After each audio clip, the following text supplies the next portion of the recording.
Hello friends, मैं रवि कुमार आपका फिर से एक बार स्वागत करता हूं आपके इस यूट्यूब चैनल RJVITI में। इस चैनल के माध्यम से हम लोग बीएड, सीटेट और एनटीटी से रिलेटेड कोर्सेज के बारे में पढ़ रहे हैं। तो हमारा जो चल रहा है अभी का पेपर 4 चल रहा है, शिक्षा के सिद्धांत यानी प्रिंसिपल ऑफ एजुकेशन के अंदर आज आज का टॉपिक होने वाला है वो है राष्ट्रीय एकता, अर्थात इसको इंग्लिश में नेशनल यूनिटी बोल सकते हैं। चलिए इसके आगे देखते हैं।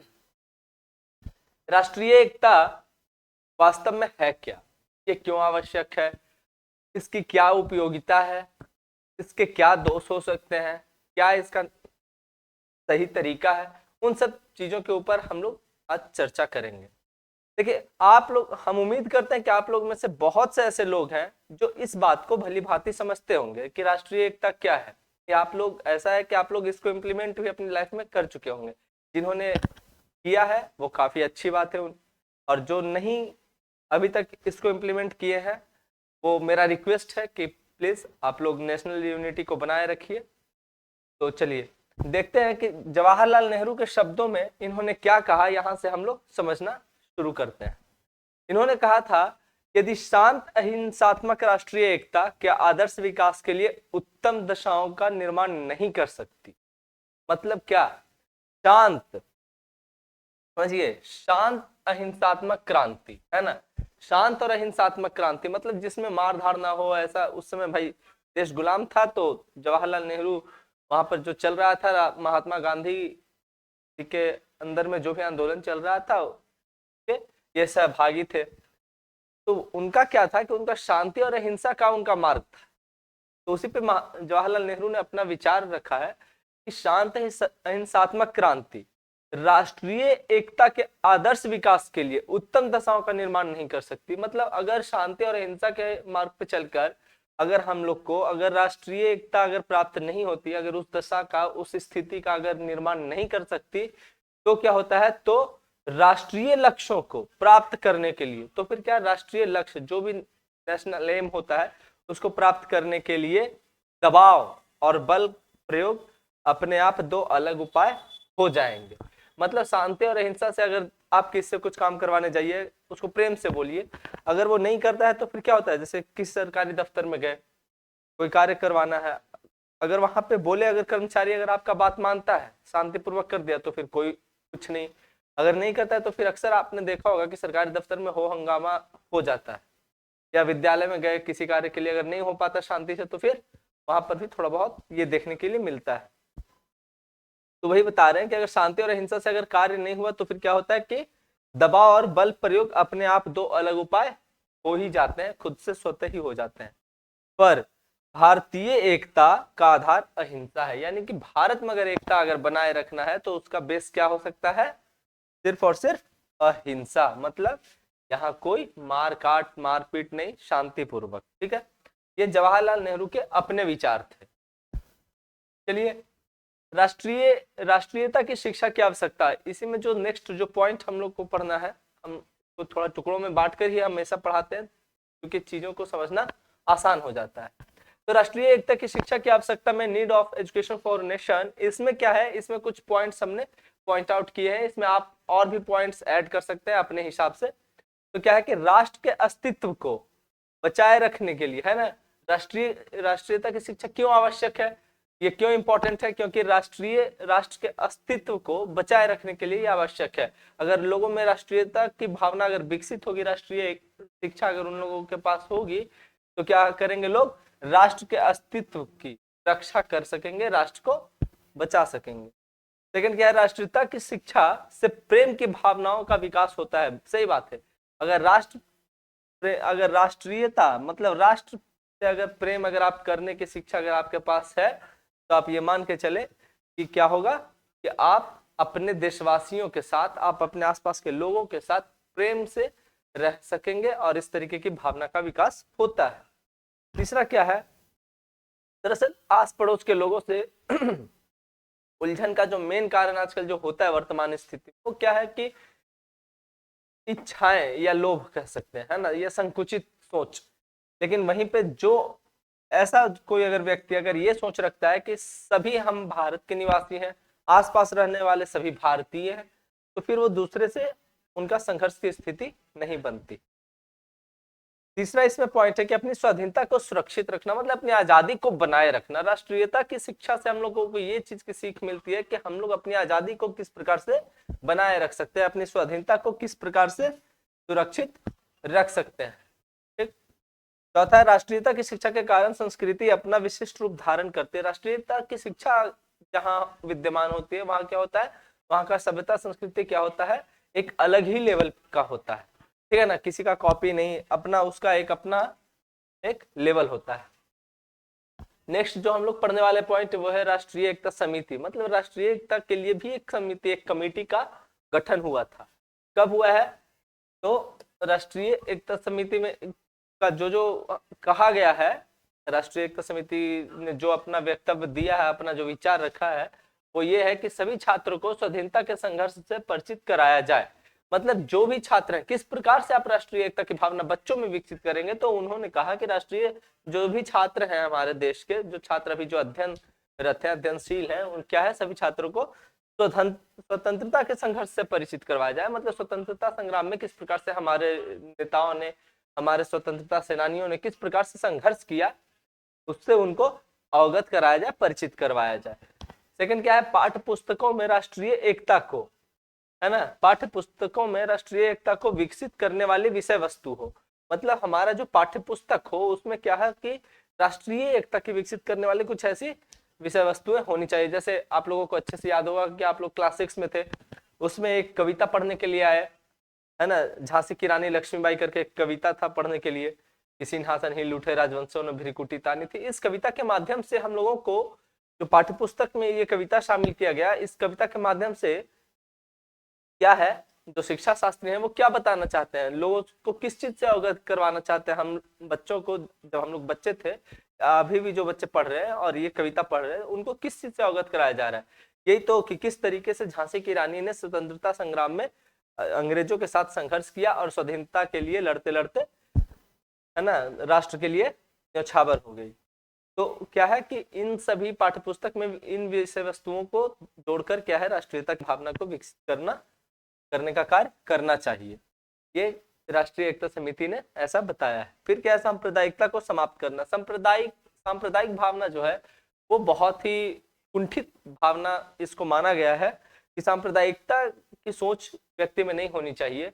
अगर ऐसा होता है तो अक्सर देखने के लिए मिलता है कि कभी ऐसा है कि ताजिया वगैरह, मुस्लिम लोग अगर ताजिया वगैरह निकाले तो उस पर हिंदू तत्व उस पर आक्रमण कर देते हैं, या कुछ हिंदू का ऐसा कुछ झांकी वगैरह निकलता है तो उस पर कभी मुस्लिम समुदाय के लोग, इस्लाम समुदाय के लोग उस पर आक्रमण कर देते हैं। तो इस तरीके की अपशिष्ट व्यवहारों के कारण होता क्या है कि पूरा एकदम सांस्कृतिक उथल पुथल मच जाता है। तो ऐसा नहीं होना चाहिए। तो सांप्रदायिकता को क्या करना चाहिए, इस भावना को समाप्त कर देना चाहिए और आपस में तालमेल, बेहतर तालमेल रखना चाहिए।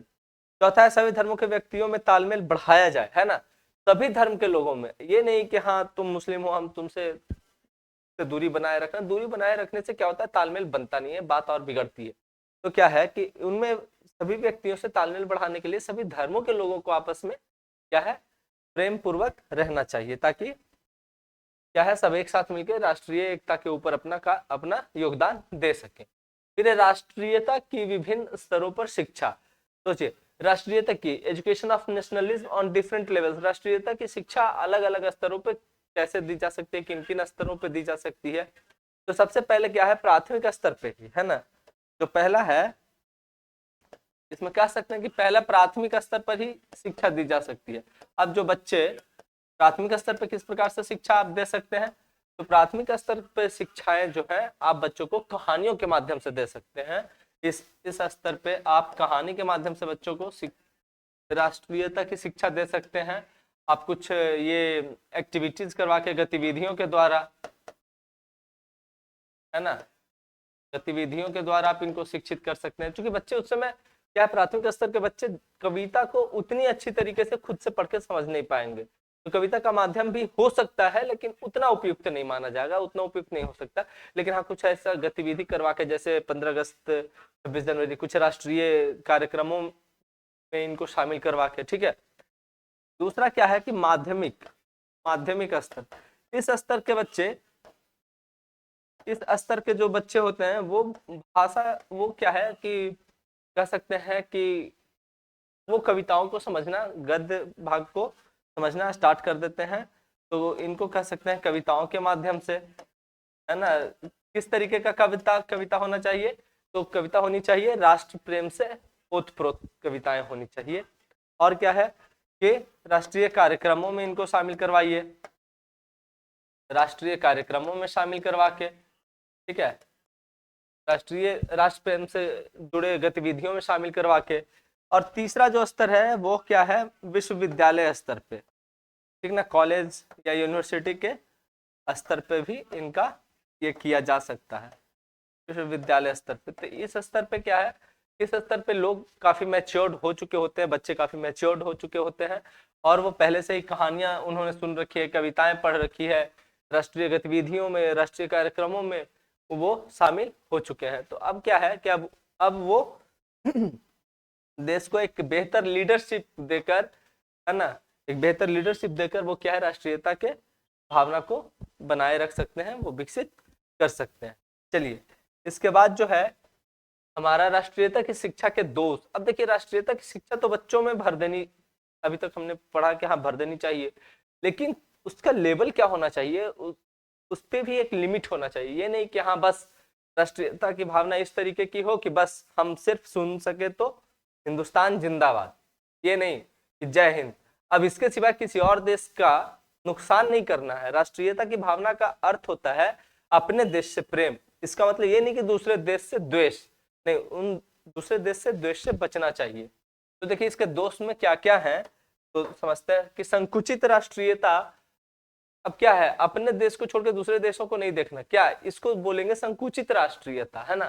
तो संकुचित राष्ट्रीयता से क्या होता है, देश के प्रति द्वेष उत्पन्न होने लगता है, दूसरे देश के प्रति, अपने देश के प्रति नहीं, दूसरे देश के प्रति क्या होता है, द्वेष उत्पन्न होने लगता है, द्वेष की भावना उत्पन्न होने लगती है। जैसे अभी के स्थिति में बहुत ऐसे लोग हैं, पाकिस्तान का नाम सुनते ही उनके मन में द्वेष की भावना उत्पन्न हो जाती है। लेकिन इसमें वहां देखिए, वहां के गवर्नमेंट का दोष है, वहां के जनता का क्या दोष है। हमारे पड़ोसी मुल्क पाकिस्तान में जनता का कोई दोष है नहीं, तो उनके प्रति हम लोगों को द्वेष की भावना नहीं रखनी चाहिए, ठीक है। अब भाई उसकी गवर्नमेंट जिधर उसको ले जाएगी, जनता का जाना मजबूरी है, और यहाँ जैसा वहां जनतंत्र है भी नहीं। फिर दूसरा क्या है, संकुचित राष्ट्रीयता के कारण न अपना हित होता है और न दूसरों का। तो जिस अगर संकुचित राष्ट्रीयता जिस देश के पास है, ऐसी भावनाओं वाले देशवासी जिस भी देश के पास है, उसका क्या होता है कि अगर आप संकुचित राष्ट्रीयता रखते हैं तो ना आपका हित होता है ना किसी और का, है ना। फिर क्या है कि संकुचित राष्ट्रीयता विस्तारवाद तथा संघर्ष का कारण बन सकती है। बहुत सही बात है, या बनती भी है। अगर हम सिर्फ एक ही अपने ही देश से अगर प्रेम करते हैं, अपने ही देश के बारे में सोचते हैं, तो क्या है कि ऐसा सोच हो जाता है लोगों का। जैसे पहले हमने देखा जर्मनी था या इंग्लैंड वगैरह के लोगों में क्या है, उन लोगों के पास संकुचित राष्ट्रीयता की भावना थी, उन लोगों संकुचित राष्ट्रीयता का मतलब उनके मस्तिष्क में इस तरीके की सोच थी, तभी तो उन्होंने विस्तारवाद, यहाँ से सीधा उनका क्या मानना था, अंग्रेजों की क्या सोच थी कि ईस्ट से लेके वेस्ट तक, मतलब अंग्रेजों का साम्राज्य इतना बड़ा हो, इंग्लैंड का साम्राज्य इतना बड़ा होना चाहिए। उन लोगों का सोच था कि कभी भी 24 घंटे में कभी भी इंग्लैंड में सूर्य अस्त हो ही ना, मतलब कि अगर ये इंग्लैंड को इतना बड़ा कर दो, इतना विस्तार उसका कर दो कि कहीं ना कहीं सूर्योदय होता ही रहे, है ना। ऐसा होता भी है, जैसे इंडिया में अभी जैसे दिन है तो अमेरिका में रात होगा, है ना, करीब 11 साढ़े 11 घंटे का अंतर होता है, 11 घंटे के आसपास। तो इसी के संदर्भ में उन लोगों का मानना था कि ऐसा मतलब विस्तार करना है, विस्तारवादी नीति उनकी थी, तो ऐसा विस्तार करना है कि कभी भी अंग्रेज के साम्राज्य में, इंग्लैंड के साम्राज्य में कभी सूर्यास्त हो ही ना। भाई ये प्रकृति के खिलाफ था ये बात। अब संघर्ष का कारण क्या है, समझिए कि अगर आप अपने देश से बहुत ज्यादा प्रेम करते हैं, तो दूसरे देश के लोग अगर थोड़ा भी अगर, या उनकी गवर्नमेंट थोड़ा भी अगर बोलती है, तो उसमें क्या होता है, युद्ध की स्थिति उत्पन्न हो जाती है। तो संकुचित राष्ट्रीयता से हम लोग को बचना चाहिए। चौथा, यह विश्व के लिए कभी भी खतरा बन सकती है। सही बात है, जैसे अभी देख सकते हैं अभी क्या है कि रूस और यूक्रेन का युद्ध चल रहा है, उसमें क्या है कि जो व्लादिमीर पुतिन है उनका अक्सर एक स्टेटमेंट आता है कि अगर रूस नहीं तो पूरा विश्व नहीं। उनका सीधा एक ही स्टेटमेंट है कि अगर रूस नहीं सुरक्षित है तो पूरा विश्व नहीं। मतलब अगर रूस पे अगर कुछ भी अगर किसी ने किया, उन्होंने स्पष्ट एकदम स्पष्ट मैसेज दिया है नाटो को कि अगर रूस पे अगर एक भी अगर हमला हुआ, परमाणु हमला, तो इसका मतलब है पूरा विश्व की समाप्ति। वो ऐसे ऐसे रूस के पास ऐसे ऐसे मतलब बम है कि उसके माध्यम से पूरे विश्व को एक ही बार में समाप्त किया जा सकता है। सीधा वो उनका मानना है कि अगर रूस को अगर कुछ भी हानि हुआ तो पूरा ये धरती समाप्त, तो इससे पूरे विश्व को खतरा बनता है ना। तो इतना भी संकुचित राष्ट्रीयता की भावना रखना अच्छा नहीं होगा। निष्कर्ष क्या है, इसका कंक्लूजन क्या है? तो कंक्लूजन हम लोग ये कह सकते हैं, हम लोग इसमें ये चीजें समझ सकते हैं कि राष्ट्रीयता की भावना रखनी अच्छी बात है, बट संकुचित राष्ट्रीयता की भावना अच्छा नहीं होती है ना। अच्छा नहीं है कि संकुचित राष्ट्रीयता की भावना रखें, अपने देश से प्रेम करें, साथ में क्या है दूसरे देश के लोगों के लिए भी स्नेह की भावना रखें, पर क्या है कि अपना देश सर्वोपरि। ठीक है, और इन्हीं शब्दों के साथ मैं समाप्त करता हूं। उम्मीद करते हैं कि आप लोग को ये जो राष्ट्रीय एकता से संबंधित जो छोटा सा ये टॉपिक था, आप लोग को बेहतर समझ में आया होगा। और अगर समझ में आए तो लाइक शेयर और सब्सक्राइब जरूर करें।